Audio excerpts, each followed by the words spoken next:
marque un tournant diplomatique majeur.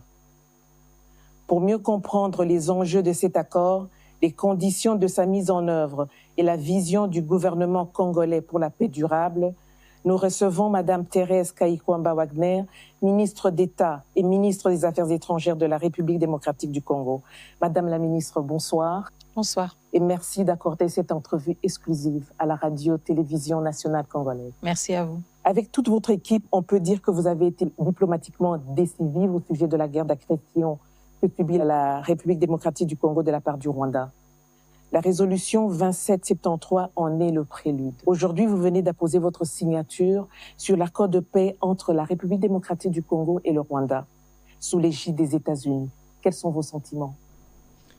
Tout d'abord, un sentiment de gratitude pour la confiance que son Excellence, Monsieur le Président de la République, Monsieur Félix-Antoine Tshisekedi Tshilombo, a bien voulu placer en ma personne, mais aussi toute l'équipe qui m'a accompagnée et qui a contribué justement aux efforts qui ont culminé aujourd'hui à la signature de cet accord.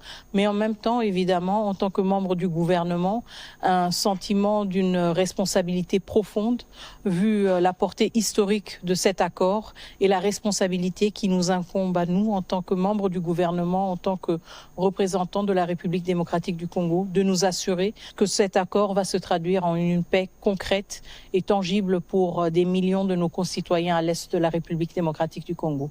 Cet accord devait être entériné ultérieurement par les chefs d'État des pays signataires. On connaît tout le poids que les États-Unis ont mis dans son aboutissement. Avez-vous obtenu de Washington des garanties que cet accord sera exécuté dans son intégralité par toutes les parties? Alors tout d'abord, il faut souligner que l'accord que nous avons signé aujourd'hui est un accord contraignant pour toutes les parties signataires.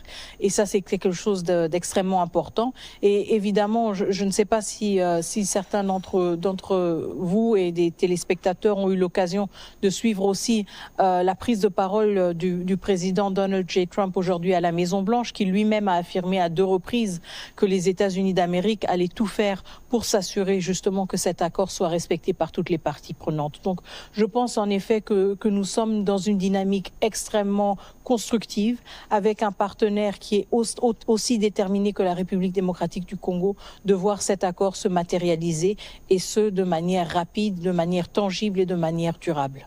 Justement, lors de la conférence de presse aujourd'hui au bureau ovale avec le président Trump, j'ai une question sur le désengagement qui a été posée durant cette conférence et c'est par rapport à la position du Rwanda. Pendant la conférence de presse du président Trump, le ministre rwandais des Affaires étrangères a semblé affirmer que le retrait des troupes rwandaises de la République démocratique du Congo est subordonné à la neutralisation des FDLR, on comprend les forces démocratiques de libération du Rwanda. Même si le président Trump a recadré la réponse du ministre rwandais, que dit l'accord à ce sujet? L'accord est très clair. Quand il s'agit de la question du désengagement des forces, l'accord se réfère au CONOPS, au concept d'opération, qui a 2 volets principaux dont l'exécution doit se faire de manière concomitante. Le premier volet, et ces 2 volets prennent en compte les préoccupations sécuritaires des 2 pays, de la République démocratique du Congo et du Rwanda.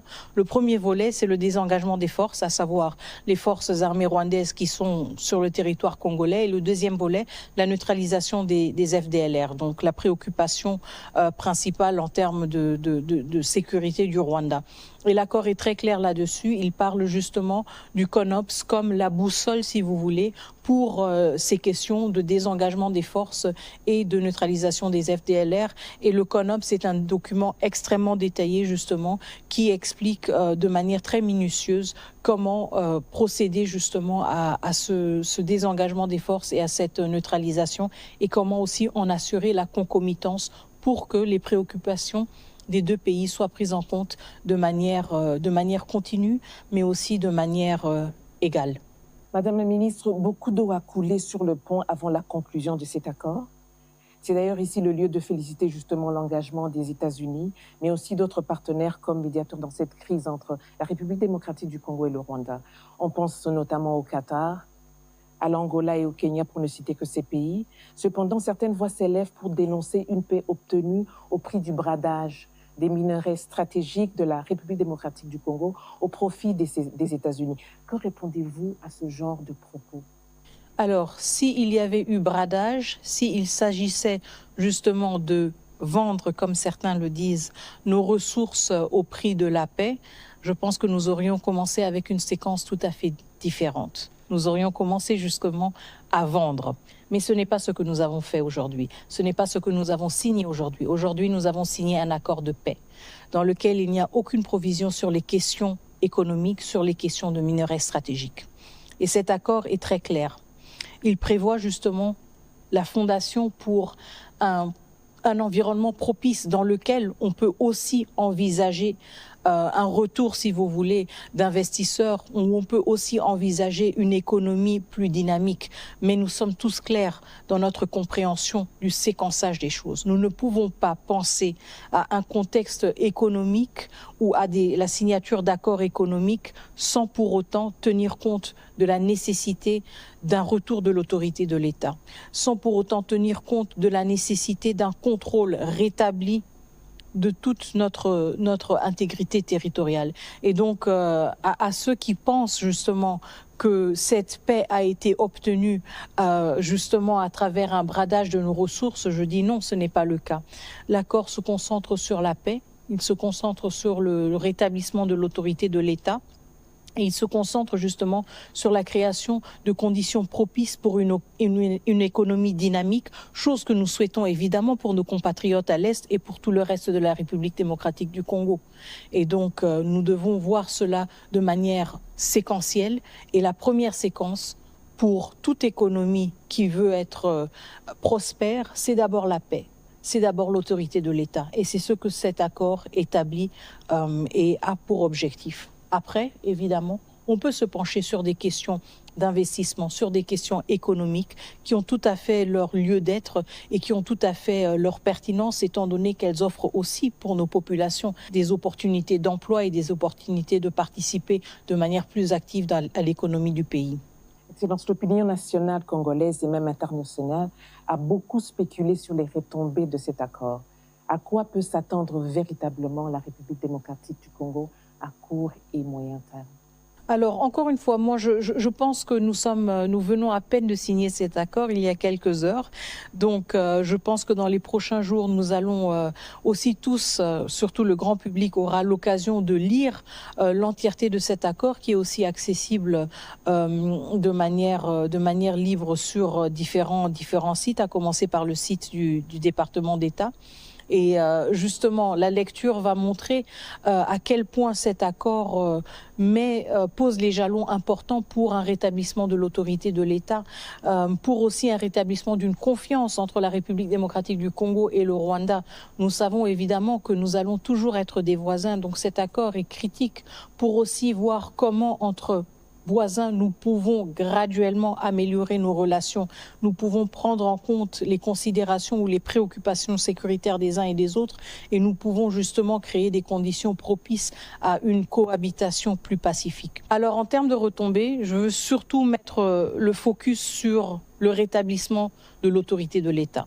Je veux mettre le focus sur le départ de troupes étrangères qui n'auraient jamais dû être en République démocratique du Congo. Je veux mettre l'accent sur la question aussi de l'accès humanitaire. Ce que nous vivons à Goma, à Bukavu, à Walikale, à Masisi, à Rutshuru, c'est une situation qui a duré bien trop longtemps. Une insécurité qui a rendu l'accès humanitaire extrêmement difficile, qui a plongé des millions de Congolais dans des situations volatiles, dans des situations d'insécurité alimentaire, de déplacement forcé. Et donc ce sont les retombées très concrètes et très tangibles auxquelles nous nous attendons à travers cet accord qui entre en vigueur dès sa signature, à savoir dès maintenant. Et pour nous, c'est justement la question que nous avons toujours placée au centre de nos négociations. Comment créer à travers cet accord des conditions plus dignes pour nos populations qui ont été et qui continuent à vivre jusqu'à présent dans une situation d'occupation. Et donc pour nous, ce sont les retombées les plus importantes. Le départ de troupes étrangères qui n'avaient rien à chercher en République démocratique du Congo, le retour de l'accès humanitaire, la réouverture des aéroports et aussi évidemment le retour de l'autorité de l'État. Parlons des piliers de cet accord de paix, les engagements des uns et des autres. Quand l'accord parle du respect de l'intégrité territoriale de la République démocratique du Congo ou encore d'une intégration conditionnelle des groupes armés non étatiques, il est important de clarifier ces deux concepts afin d'apaiser les Congolais sur les malentendus qui peuvent être mal interprétés. Que devrait-il retenir en gros de ces engagements-là, de ces deux piliers qui font partie de cet accord de paix? Tout à fait. Le respect de l'intégrité territoriale, c'est un des piliers de la coexistence pacifique entre les États. Cela veut dire que nos frontières qui existent, qui sont reconnues internationalement, ne peuvent pas être violées pour quelconque raison. Et donc ça, c'est un principe sur lequel nous sommes revenus de manière continue dans tous nos efforts diplomatiques justement pendant les derniers mois, les dernières années, pour démontrer qu'il y avait en effet une violation de notre intégrité territoriale. Le deuxième point, là où il s'agit justement de cette intégration conditionnelle et d'éventuels membres ou ex-membres de groupes armés, il est très important d'entrer dans le détail de l'accord qui parle justement du fait que l'intégration, si intégration il y aura, se fera au cas par cas. Nous avons tiré les leçons du passé. Nous avons appris de nos erreurs, des erreurs dans lesquelles nous avons traité tous les membres ou tous les ex-membres de groupes armés comme un groupe homogène. Or qu'il y a des nuances. Il y a certains qui ont eu des responsabilités, il y a certains qui ont pris des décisions et ces décisions ne peuvent pas être juste oubliées comme si de rien n'était. Encore une fois, nous, en tant que gouvernement congolais, avons un devoir de redevabilité envers notre population. Et nous devons nous assurer justement de ne plus créer des situations dans lesquelles le comportement violent à l'égard de nos concitoyens est récompensé ou est juste effacé comme si de rien n'était. Et c'est pour cela que nous parlons d'une intégration conditionnelle. C'est pour cela que nous parlons d'une analyse au cas par cas, pour nous assurer justement que nous tenons compte de la trajectoire, si vous voulez, des individus, des décisions et des actes qu'ils ont posés ou qu'ils n'ont peut-être pas posés. Et donc que nous donnons à cet effet justement une plus grande chance à la paix et à la stabilité en tenant compte de ces responsabilités individuelles. Plusieurs fois, le Rwanda a justifié ses multiples incursions en République démocratique du Congo sous divers prétextes, en dépit des accords et des cadres de concertation existants. On sait fondamentalement qu'il existe des velléités expansionnistes et des raisons économiques derrière cette guerre imposée à la République démocratique du Congo. Quelles sont les garanties que le président rwandais Paul Kagame va s'y conformer? Et dans la même foulée, je pourrais dire, quelles seraient les sanctions prévues en cas de non-respect de cet accord? Bon, l'accord ne prévoit pas un catalogue, si vous voulez, de sanctions explicites qui dit si tel article n'est pas respecté, voici la conséquence. Mais en même temps, encore une fois, n'oublions pas que nous avons signé cet accord avec ou sous la facilitation des États-Unis d'Amérique. Donc un pays qui quand même a pris la décision de mettre tout le poids de son appareil diplomatique derrière ce processus de paix. Et ça pèse énormément. Ça veut dire que nous avons aussi une garantie justement de savoir que ce facilitateur, mais aussi ce champion de l'accord, sera prêt à le défendre quand il y aura des violations de l'accord. Et pour nous, c'est quelque chose d'extrêmement important parce que ça nous réconforte justement dans notre détermination de nous assurer que nous allons honorer nos engagements, mais aussi dans notre certitude que ceux qui ne vont pas le faire seront responsabilisés par les États-Unis d'Amérique, déjà en tant que facilitateur du processus, mais aussi à travers les mécanismes qui seront mis en place pour superviser la mise en œuvre de cet accord. Et donc, il y aura une transparence aussi par rapport à la conformité, si vous voulez, des comportements des uns et des autres vis-à-vis de l'accord. Et ce sont les éléments sur lesquels nous concentrons justement quand nous pensons à la mise en œuvre de cet accord. Le poids politique des États-Unis d'Amérique, mais aussi les mécanismes de suivi et d'évaluation qui sont mis en place à travers cet accord, la vérité, pour établir les faits et constater la conformité du comportement des uns et des autres avec ce que l'accord prévoit. Si l'accord de paix jette les bases d'un apaisement politique et sécuritaire, il apparaît qu'il reste silencieux sur la reconnaissance des victimes du conflit et sur les voies de justice et de réparation envisageables. Alors, dans quelle mesure le gouvernement congolais entend-il intégrer cette dimension, que ce soit à travers la justice nationale, les mécanismes régionaux comme la Cour africaine des droits de l'homme et des peuples, ou en coopération avec des institutions internationales? Alors, je pense que c'est une question tout à fait pertinente et vous savez, le président de la République a toujours été très clair sur la question de l'impunité, sur la question aussi de la réhabilitation de plusieurs victimes de guerre, y compris justement les plus récentes. Et donc, le gouvernement de la République démocratique du Congo est très conscient du fait que la question de l'impunité, la question des survivants et survivantes doit être aussi au cœur de toute reconstruction, de toute réhabilitation de nos communautés qui ont été meurtries par ces années de conflit.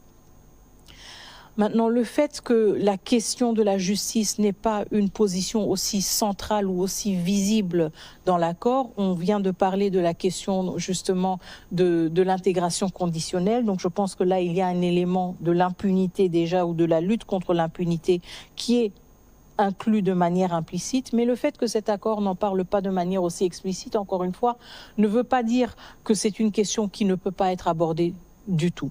Et donc, vous l'avez évoqué par rapport à la Cour africaine des droits de l'homme et des peuples. Et nous avons aussi eu une percée très importante au niveau du Conseil des droits de l'homme des Nations Unies qui ont décidé de mettre en place une commission d'enquête indépendante. Donc, on voit que un accord n'existe pas dans un vide. Il existe dans un écosystème, si vous voulez, d'efforts complémentaires qui contribuent à bien asseoir justement la mise en œuvre de cet accord.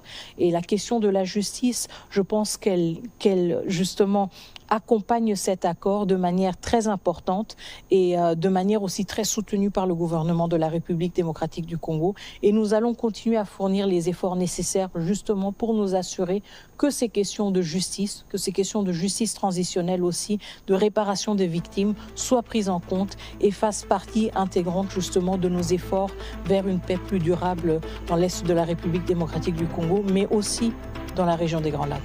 Excellence, Madame la Ministre. Merci. Merci beaucoup, Madame.